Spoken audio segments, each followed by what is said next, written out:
Well, hey guys, welcome to today's video. Before we get into the video today, I wanted to tell you guys happy Thanksgiving, and now that we're moving into the holiday season, I'm gonna go ahead and tell you early Merry Christmas, Happy New Year, Happy Holidays, all of that stuff. But I hope you guys are all doing well so far this holiday season. Today, I want to take our time and just talk a little bit about some things that we're going to be doing in the winter and that you might need to be aware of if you're trying to start a nursery, or if you're kind of stuck in winter mode or whatever it is, and maybe a couple of tips that would be helpful to you, and also let you know where we stand on our green giants that we'll be selling to you guys soon. So we're going to start today by putting our sprinkler heads on these risers that I showed you in the last video, and we're going to go from there. So thank you guys for being here today, and I hope this is helpful. I've shown you guys these sprinkler heads before. This is just called a whiz head sprinkler head, and I use these for all of my irrigation applications, and I just use them because they work. There's 1,000 different variations of this out there, but as far as these risers, that just the way that I lay out my sprinkler system with PVC pipe on top of the ground and a PVC riser that literally just rises up from there. I fasten them to a T-post, rebar, whatever you have that you can hammer in the ground, and then I just take these, they're threaded, and you just twist them on here. I like to put a piece of tape, Teflon tape, just to wrap them just a little bit. There's no pressure on this water line here, so I'm not getting that very tight. The risk of that leaking, it doesn't really matter because it's just water sprays out when it's turned on. But there's never any static pressure on this line, so it doesn't just sit here and leak all the time. But I just like to put 2 or 3 wraps on there before I twist those on there. And they will twist pretty much all the way down. So, you know, twist it until it stops. And I just do that. I think I've got 10 new sprinkler heads out here right now to put these on. And it is stopped, and it's good to go. So that just works really well, and I like this system. It seems to last. So, you know, for the last step of setting up this irrigation out here, it's just putting these sprinkler heads on before we are ready to start putting plants out here and using it and all the rest. So I'm just working on this kind of while I'm doing this video today. Now, like I mentioned before, this sprinkler head is called a whiz head, and I'm not going to take forever talking about these. I actually ran out of tape just a minute ago, so I'm not even going to tape these. And if I find that they're leaking a lot when they're running, I'll just come back and take these off and put a couple of wraps of Teflon tape on. It's not a big issue. But, you know, one of the things I want to talk about today, in addition to this, is, you know, we've got a lot of potting coming up in the weeks ahead. I just say in the weeks ahead because I mean during the winter, before we have any kind of spring warm-up. So, and it's late November now, and we got several thousand plants already here that we need to get potted up, that we've either propagated or that we bought in last spring that we've grown out, and now we'll be ready to sell this coming spring. So we got to get this in order out here, ready to be irrigated, and no more waiting, no more delays out here. We just got to get it done. So the way that I've laid this out here, this is about 16 or 18 feet. I think it's 18 feet between these rows, but I've got a lot of water pressure. It throws this water a long way, so we can get a lot of potted plants out here with just even right now with 2 runs of sprinklers. So I think it's going to work really well, but this is kind of a big part of our winter's work, is getting all of this ready to get pots out here.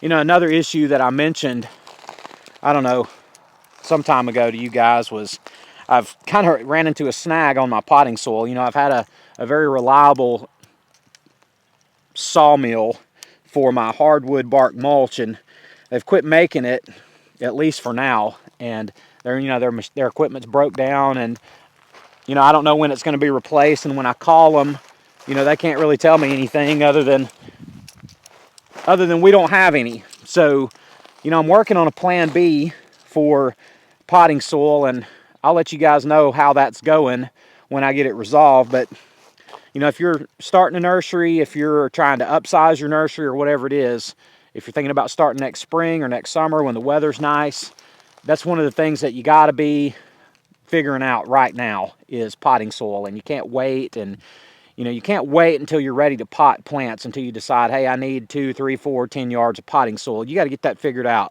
way ahead of time. And, you know, I'm even feeling like I'm getting into a bit of a time crunch on that myself, just because, well, it's November and I need to be potting, you know, probably by mid next month anyway, something like that. So you're always working ahead in a nursery, whether you're growing plants, dealing with potting soil, any of your nursery supplies, fertilizer and pots and pre-emergent for weed control and ordering plants for the next year, or you're always working 3 months, 6 months, 12 months ahead, not just in your planning, but also in your gathering of things. So, that's something else that we're working on right now, and probably something that you got to be giving some thought to, trying to source things and get things ordered.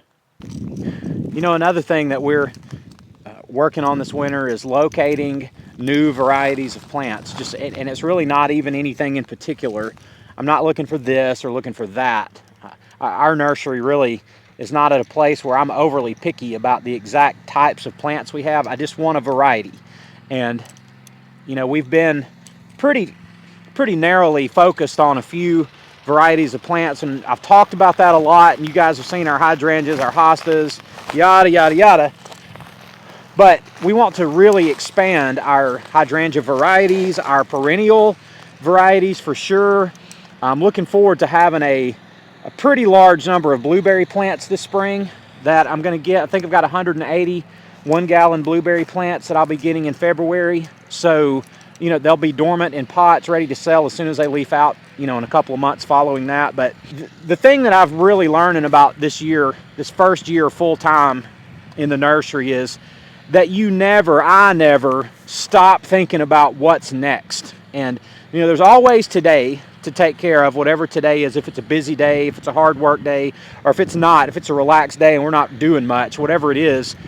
So you got to take care of today, but, I'm always thinking about, at least right now, I'm thinking about the spring every day, and how can we do everything possible to make sure that we have as big a spring as we can, and that we can physically manage with our space, our manpower, our capabilities, I guess you might say. So, it just never stops. It's an ongoing thing, and the thing that has my attention, it seems most recently, is varieties. Finding more varieties of perennials, shrubs, especially those two, that we can have ready to sell by spring. Not as easy as it sounds.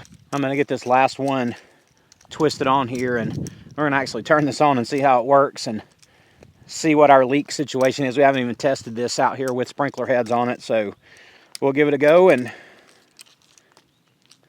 see how they look and what kind of coverage we have.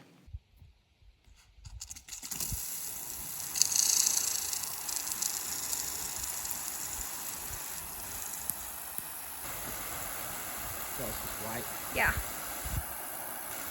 Probably good.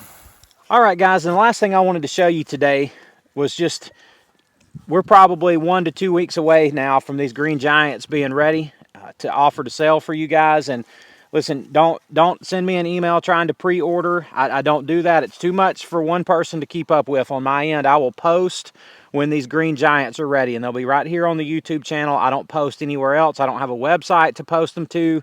They're just going to be right here. And I think I got 900 to 1,000 of these, and they're beautiful, healthy plants. I'm really excited about digging them, but we finally got a good heavy rain. We had about 2 inches of rain about 3 days ago, and the ground is right for it. We're getting one more hard freeze in about 3 nights.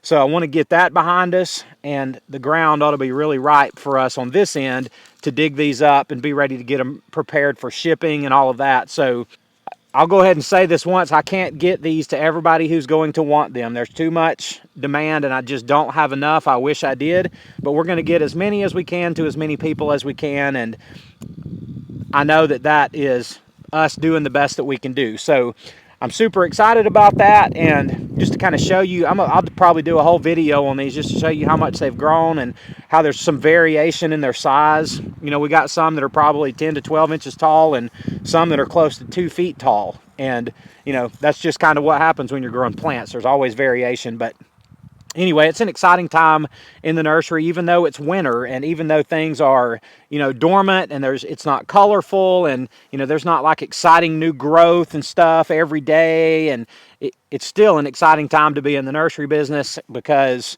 It's just still one step after another, doing the things that we have to do to get this thing growing. So as far as these green giants go, I'm still kind of in stay tuned mode. But now that the weather has been right, we've got some moisture in the ground so we can dig these things.